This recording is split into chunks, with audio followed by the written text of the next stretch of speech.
राधे राधे सभी को, जय माँ काली।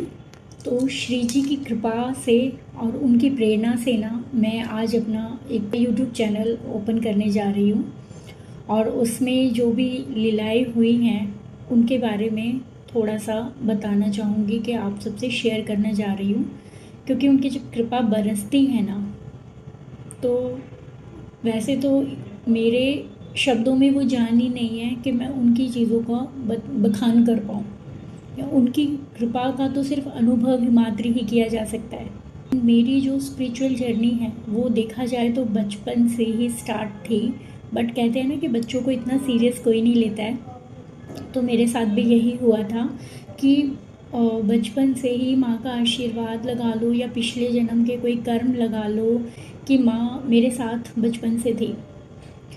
मैंने माँ काली को बचपन से पूजना चाहा, बट उस टाइम पे जब मैंने पूजा स्टार्ट की तो मेरे चाचा जी थे, शिव कुमार चाचा, बहुत अच्छे हैं, और उन्होंने मुझे बोला माँ काली को पूज तो रही है, लेकिन अगर साक्षात सामने आ गई ना बेटा, जान निकल जाएगी।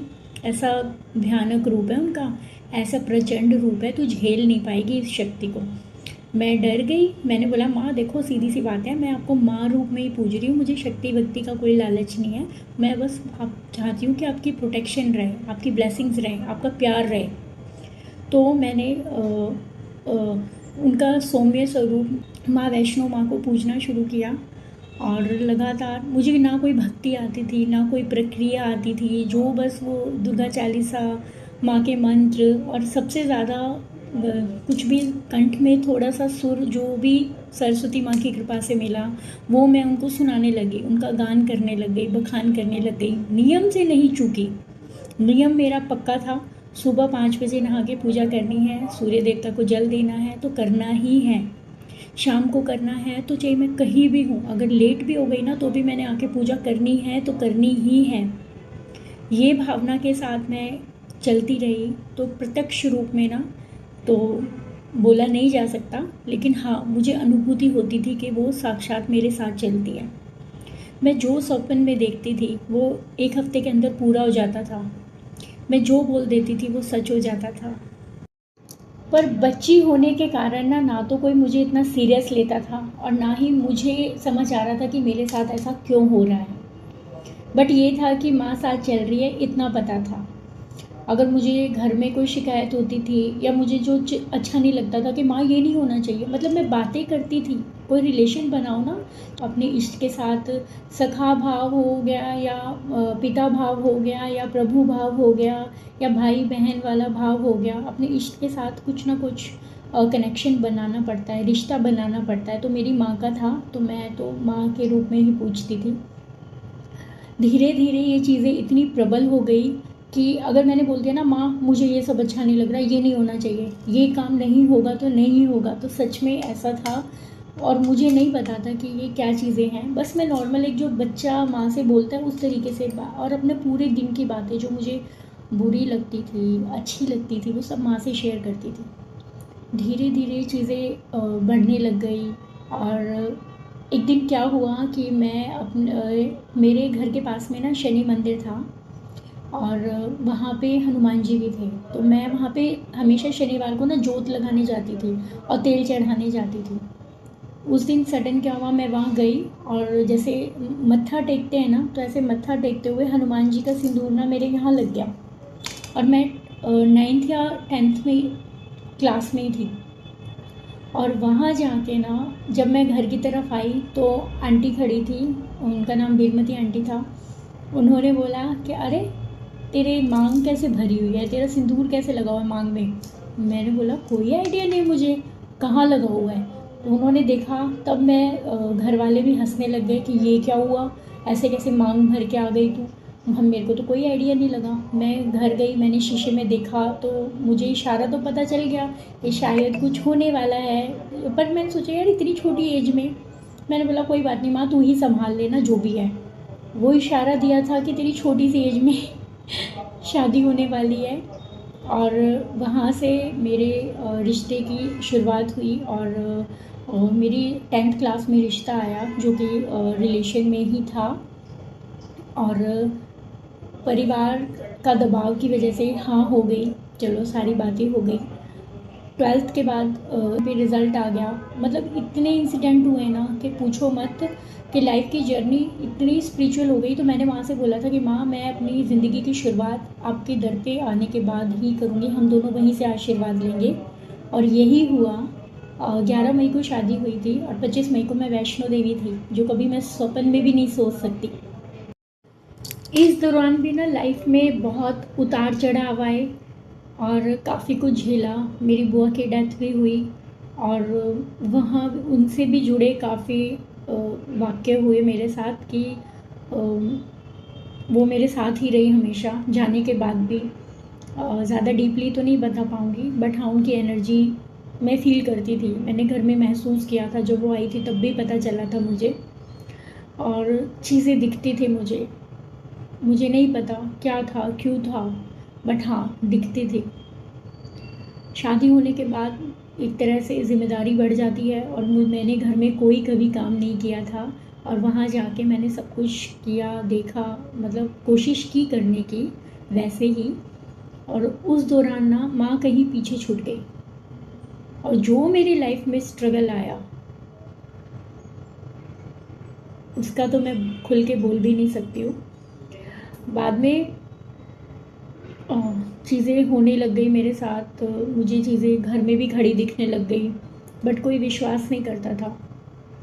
मुझे भी कई बार भ्रम लगता था, मैं दबती बहुत थी, बहुत चीज़ें हुई मेरे साथ। आने वाले टाइम में जब मैंने देखा कि यार, एक सपना था जो मुझे बचपन से हमेशा आता था कि मैं जैसे कोई एग्ज़ाम देने जा रही हूँ, कभी मेरी गाड़ी छूट गई है, कभी एग्ज़ाम पेपर, मतलब एग्ज़ाम की जो शीट होती है वो गायब हो गई है, कभी पेन नहीं मिला, कभी टाइम ओवर हो गया, कभी अपना कार्ड भूल गई। तो ये हमेशा दिखता था, मुझे अपूर्णता का एहसास होता था कि कुछ तो है, कि एक ही विज़न मुझे बार बार क्यों दिखाई दे रहा है। मैं नहीं समझ पाई मेरे साथ ये क्यों होता है, मुझे क्यों चीज़ें दिखती हैं, क्यों मुझे भगवान जी की ब्लेसिंग्स दिखती है, क्यों मुझे जो भी है सोल दिखती है, क्यों दिखता है मुझे। और ऐसा नहीं कि जब मैं देखना चाहती हूँ तब, जब दिखाना होता है ना तभी दिखती है, मैं खुद से कभी नहीं देख पाती थी। क्या हुआ अचानक मेरी लाइफ में कि जब जब मैंने स्पिरिचुअलिटी से कदम पीछे लिए, तब तक मैंने अपना सबसे बुरा वक्त देखा। लेकिन जैसे जैसे मैं लाडो से जुड़ती गई, ठाकुर जी से जुड़ी, और माँ से तो थी मैं जुड़ी हुई, उनसे और अथाह प्रेम लिया, ठीक है। और गणपति जी ज़िंदगी में आए, जब से उन्होंने आना शुरू करा तो लाइफ में चीज़ें चेंज होनी स्टार्ट हुई। कभी डीपली मैं कभी बाद में बताऊंगी, एक एक स्टोरी करके ही बता सकती हूँ, क्योंकि वीडियो बहुत लंबी हो जाएगी अगर ऐसे मैंने सारी चीज़ें बताई तो। पर जो मैंने अनुभव किया कि कितनी से बुरी सिचुएशन में हमेशा मेरे साथ रहे और हमेशा मेरा हाथ थामे रखा, मुझे हारने नहीं दिया, आगे बढ़ाते ले गए। मैंने आज तक की जो जर्नी है ना, उसमें एक चीज़ वो हमेशा नोट करी है कि जब जब मैंने दूसरों पे दोषारोपण किया ना, तब तक मैं नीचे गिरी।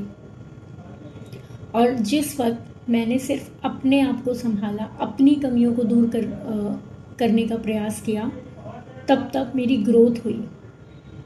तो ये चीज़ मैं आपको ज़रूर बताऊंगी, चाहे आपका मन कितना भी विचलित क्यों ना हो, चाहे आपके साथ गलत ही क्यों ना हो रहा हो, दूसरों को दोष मत देना। हमेशा ये सोचना कि शायद कोई पिछले जन्म का कर्मा है जो हमें चुकाना है, इस वजह से वो हमारी ज़िंदगी में आए हैं। हमारे ही किए गए बुरे कार्यों का उनके थ्रू हमारे जो पिछले कर्मास हैं वो क्लियर हो रहे हैं, हमारे कर्म चुक रहे हैं। और जब जब मैं इन चीज़ों में आगे बढ़ी हूँ ना, तब तक मैंने इतना देखा है कि हाँ ग्रोथ हुई है, उनकी ब्लेसिंग्स मिली है। सीधी शब्दों में बात बोलूँ तो जब हम ये जान लेते हैं ना कि हमारे ऊपर जितने भी बुरे कर्मों का प्रभाव आता है तो हमारे साथ बुरा ही होता है, और हम इंसानों को दोष देते हैं, उसने मेरे साथ ये किया, उसने मेरे साथ वो किया। जिस दिन हम इन चीज़ों से निकल गए ना, प्रभु जी, जो मेरी ज़िंदगी में सुख है वो तेरी कृपा है, और जो दुख है वो मेरे कर्म है जिसको मुझे भोगना है।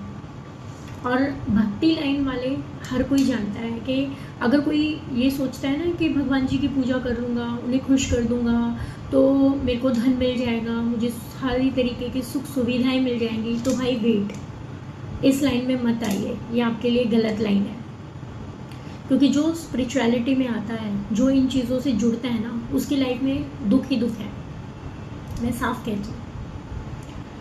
क्योंकि हमारे इतने अच्छे कर्म नहीं होते हैं, हमें नहीं पता पिछले जन्म का, इस जन्म का क्या क्या हम पेंडिंग लेके बैठे हैं। तो जो हमें इतना ज़रूर होता है कि जो हमें 10 सालों में भोगना होता है ना, प्रभु की कृपा से ना, उनकी भक्ति से हमें इतना सामर्थ्य आ जाता है कि वो सारी गठड़ी ना वो एक ही दम हमारे सिर पे रख देता है कि भोग, फटाफट अपने कर्मास क्लियर कर, ताकि तुम्हारे और मेरे बीच में ना कोई बंधन ना रहे, कोई रुकावट ना रहे। और फिर तब जो हमें सुख मिलता है ना और उनकी कृपा मिलती है, वो शब्दों में बताई ही नहीं जा सकती।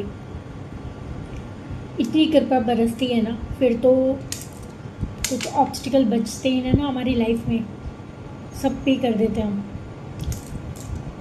तो अगर आपको भी भक्ति लाइन में आगे बढ़ना है, अपनी चीज़ों को समझना है, आपकी लाइफ में क्या चल रहा है, क्यों चल रहा है, तो सीधा सा भाव है, अपने इष्ट के प्रति अटूट विश्वास रखिए, हर हालत में उनकी भक्ति मत छोड़िए।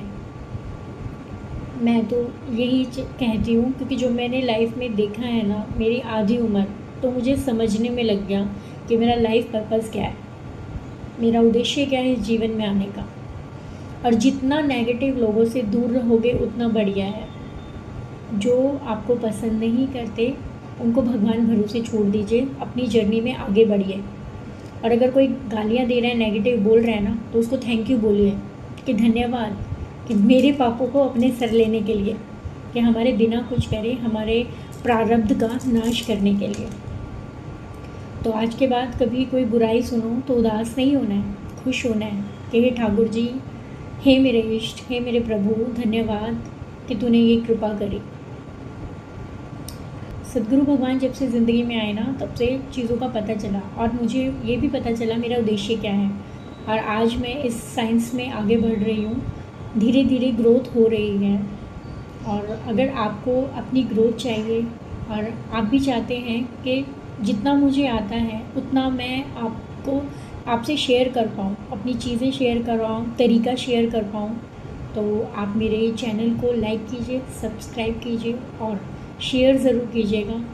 क्या पता किसी मेरा सिर्फ बनाने का यही उद्देश्य है ये वीडियोस, कि अगर किसी के लाइफ में ये सब चल रहा है तो वो मेरी जर्नी से थोड़ा बहुत भी अगर उनका कोई फ़ायदा पहुंचता है ना, 100 में से 10 लोगों का भी उद्धार हो जाता है, तो बस इनफ है मेरे लिए। आगे आगे जो भी वीडियोस डालूँगी उसमें आपको एक एक चीज़ बताऊँगी। राधे राधे, जय माँ काली।